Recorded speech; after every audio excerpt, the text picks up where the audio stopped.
Bonjour et merci de vous joindre à nous. Le but de cette capsule est de présenter un article de presse résumant une étude scientifique et d'en faire la critique d'un point de vue méthodologique. L'article choisi a été écrit par le journaliste Mathieu Lamotte et a pour objectif de présenter les résultats de recherche de Mme Sophie Desjardins, professeure au département de psychologie de l'UQTR. Le but de l'étude est plutôt simple. Déterminer les facteurs qui influencent l'efficacité du sommeil chez les personnes âgées. L'efficacité du sommeil correspond simplement à la proportion du temps qu'un individu passe à dormir en fonction du temps total passé sous les couvertures. L'article de presse est concis. On énumère brièvement quelques résultats, on expose les motivations de la chercheuse et on décrit ce qu'est l'efficacité du sommeil. Le premier résultat exposé est percutant.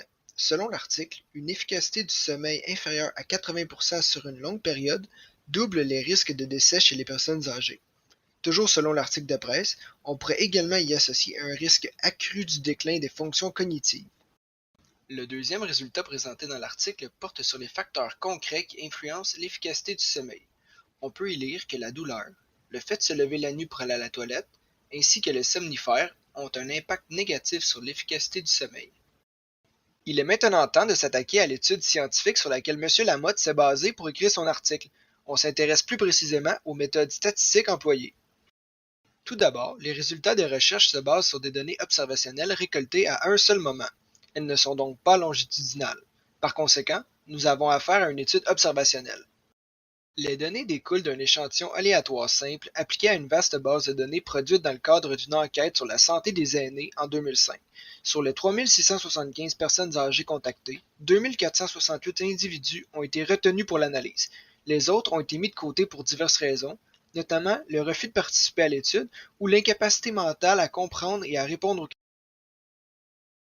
Dans un premier temps, la chercheuse s'est intéressée aux différences possibles entre les hommes et les femmes. Elle a donc effectué un test de Kidder pour les variables catégorielles et un test de Student pour les variables continues.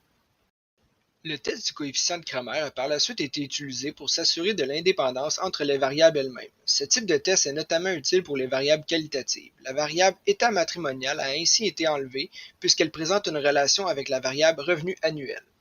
La présence de multicollinéarité entre les autres variables a également été écartée grâce à l'analyse du VIF. Ensuite, la chercheuse a utilisé une régression logistique et une régression linéaire simple pour interpréter la relation entre les variables restantes et l'efficacité du sommeil. Après avoir réalisé un premier modèle de régression logistique multiple, voici les 7 facteurs qui semblent expliquer l'efficacité du sommeil chez les personnes âgées. Un deuxième modèle de régression logistique a été utilisé afin de segmenter les interprétations en fonction du sexe de la personne. On constate deux faits intéressants. D'abord, on voit l'apparition de nouveaux facteurs qui influencent de manière significative l'efficacité du sommeil chez les participants. Ensuite, certaines variables sont propres à chaque sexe. En effet, l'efficacité du sommeil est perturbée par l'anxiété ainsi que par l'âge chez les femmes. Tandis que pour les hommes, c'est plutôt le fait de souffrir d'une maladie douloureuse et le fait d'être seul qui influence négativement l'efficacité de leur sommeil. Passons maintenant à la portion critique de la capsule. Dans un premier temps, laissez-nous vous rappeler le résultat central présenté dans l'article de presse. Une efficacité du sommeil inférieure à 80% sur une durée de plus de 13 ans doublerait les risques de décès. Or, cette affirmation ne découle pas des travaux de Mme Desjardins, mais bien d'une autre étude complètement différente. On peut donc critiquer ici la rigueur journalistique de M. Lamotte.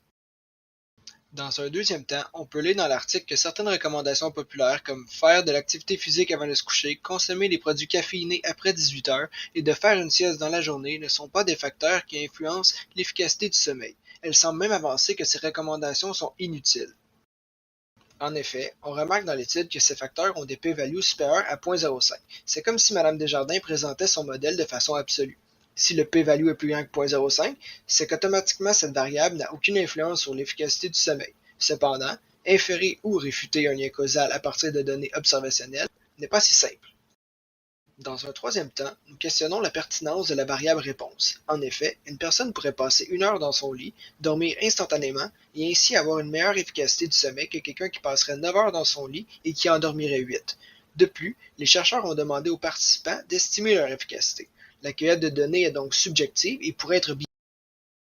En conclusion, cette étude observationnelle ne permet définitivement pas d'établir un lien causal entre les variables utilisées et l'efficacité du sommeil. Lors de la lecture de l'article, un lecteur pourrait facilement interpréter les résultats comme étant absolus.